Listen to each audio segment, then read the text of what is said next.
said they don't know, they can't help me because this is Air Canada's baggage fee that they're seeing on their system.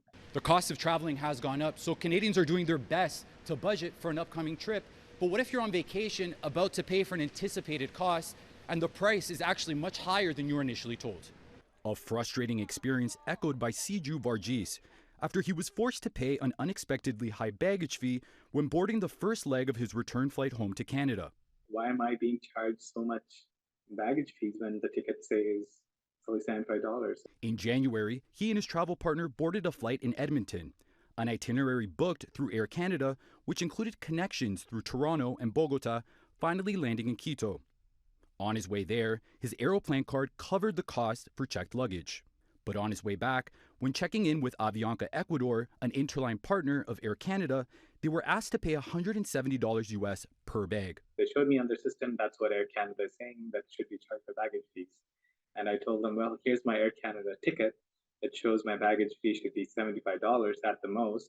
Varghese decided to pay the $340 US and resolved the issue upon returning home. When I got back to Edmonton, I sent an email to Air Canada saying, you know what, to me, it doesn't matter who charged the fee.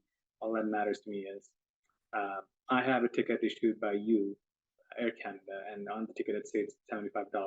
Adding that he included the Canadian Transport Agency's rules on interline baggage fees, in which carriers are expected to apply a single set of baggage rules to the entire itinerary, including the name of the carrier whose baggage rules apply. Both airlines still refused to refund Varghese, so CityNews reached out to Air Canada questioning why the CTA's interline baggage rules did not apply to his ticket. In an email they write, "It appears that in this instance our partner carrier did not correctly interpret the itinerary receipt. We will follow up with them and in the meantime refund the customer." The Canadian Transport Agency tells CityNews that if a complaint is filed and that they find the airline has failed to properly apply the terms and conditions on the passenger's ticket, it can order the airline to take the corrective measures or be required to pay the passenger compensation. As of March 20th, the growing backlog of air passenger complaints sits at 42,000. Gabor Lukash, president of Air Passengers' Rights Advocacy Group, says that wrongfully collected baggage fees is an issue he's heard before. But it's part of a larger systemic problem when it comes to Canada's air passenger protection regulations, rooted in lack of enforcement. The system is built in such a way that we have rules, but we don't have enforcement.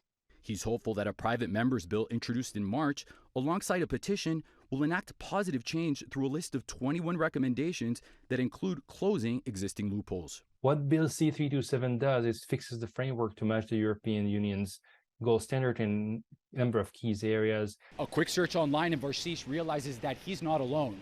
He's hoping to draw attention to the issue, adding that Air Canada's only offered $100 out of the $300 that he's owed. Eric Espinosa, City News.